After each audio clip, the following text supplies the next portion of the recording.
Hey everybody. I just wanted to invite you to come along in the journey of the making of Everything Grace, the EP project. And I have a few friends, some video clips to show you. Just wanted to really tell the story of where we've been, who's involved, a bit of the message, a bit of the agenda, and just to be vulnerable and to share this time. We've had a blast this year. This, of course, I think over a course 6 months, and yeah, time for those storytelling. So hope you guys enjoy.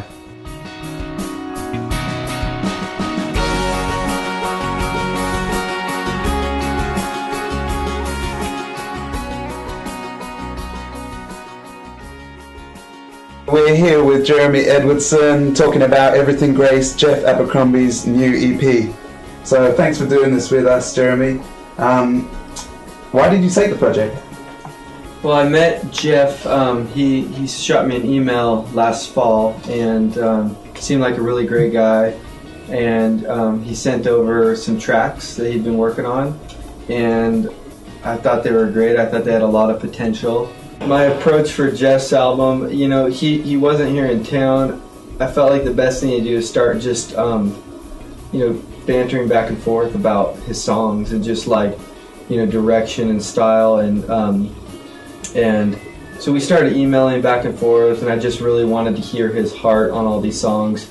He's very much a lyric guy, so we started talking about the lyrics, and he'd explain to me where he was coming from and what this song meant to him when he first wrote it. And it was really important for me to try to make sure that we capture that and stay true to the song. I love it when a song has like great melody and great like cadence combined with like a really lyric that goes right to your heart. If something like, you know, strikes a chord in me or moves me, you know, I know that it can move other people, and that's the whole, for me, that's why I'm in it, is that, you know, hopefully we can create something in here that will go out and like touch people and move them, and, you know, in some way or another like affect their life, whether it just be that for that moment or something bigger. That's what I love. We did very well. I think that ideas were bounced off every one of us. We communicated well. We didn't have the mindset that we were going into it knowing exactly what we wanted out of it. We were open to new ideas, even like if Greg had an idea for a drum part, or if I had an idea for Greg's electric part, or, you know, vice versa with Jeff. I think they were all well received. A lot of the guitars, I either wrote the part or I co-wrote the part, and so it was myself, and then there's Jeremy, and there's Jonathan, and there'd be all three of us, and we'd sit in a circle, and we'd just map out these guitar parts, and then like layer them, and it was cool because we got to see like the construction of the songs come together, and a lot of times it would land back onto the part that I originally wrote back in, you know, like last year sometime, and so it was really cool to see like, you know, we'd take the original part and say we'd set it over here, and you know, and then try to build something else, and then in the end we just come back to this original part, or, you know, or sometimes we'd come up with something better. We spent like a couple weeks, some time in San Francisco, some time here in Reading, and spent a couple weeks just diving in rehearsals and tracking the songs. San Francisco was probably the highlight. We were there for a couple days, and we just kind of did like some pretty long nights, and things got a little bit weird. And it was good though. It was good. Fun, a really fun group of guys. Yeah, then I flew out Jonathan Berlin from Florida, and this guy is he's an animal. He does not. I was told he smells like apple cinnamon. It is a lie. He does not smell anything like cinnamon. But everything else was true. The guy just came and sprinkled genius on this project. He did so much instrumentation-wise, but he could play any instrument. He's playing mainly the bass and some guitar on this. And Jonathan, thank you so much. Jonathan, thank you so much. He does send me some disturbing video via email though once in a while. We need to talk about that. But this guy is amazing. So the plug that I'd like to throw in here is check out the Sun Bears. They had a new release last month, and it is genius. It's fantastic. Yeah, I'd say no. No. I'd say, yeah. For me, we're talking about 5 tracks on this project. 5 very individual chapters of a story. 5 separate seasons for sure.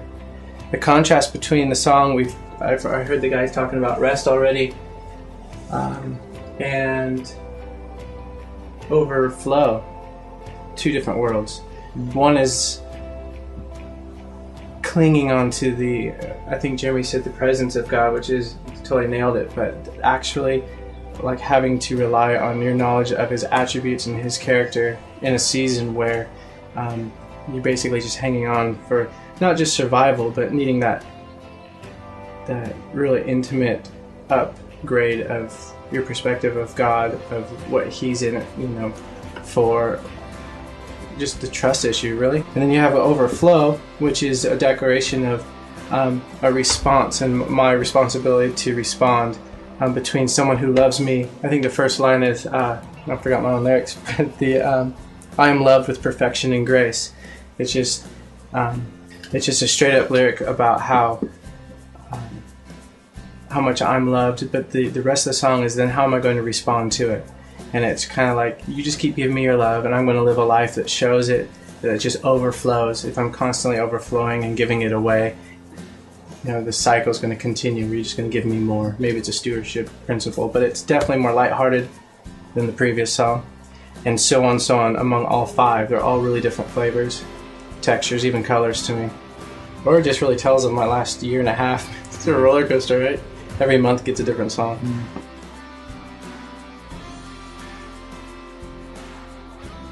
Getting ready for it, for me.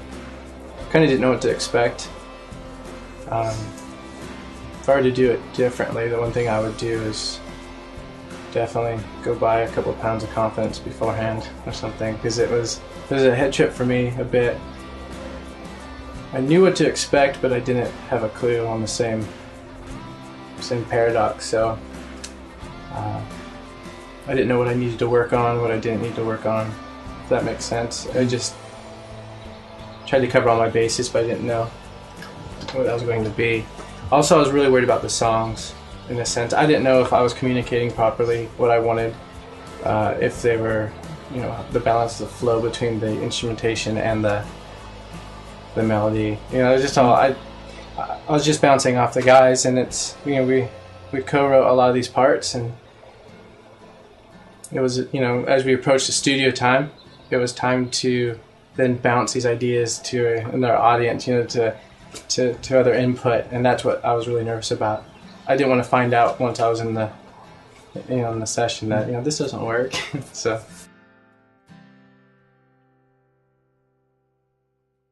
oh man, going into it I was nervous. Because I just knew him from the projects that he's done and from what I've heard of his music, and I was nervous beyond belief.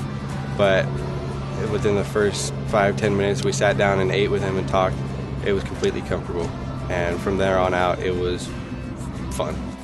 Oh man, I was really impressed by Jeremy, not just as a musician, but his ability to connect with people on the level that they're at. And like, here we are, a bunch of musicians who've never recorded anything near on this level before, and we didn't know terminology, we didn't know process, and he just totally gets down and just works with us humbly, and just basically takes us, comes down to our level, takes us up to more where he's at, and just really humble and awesome guy.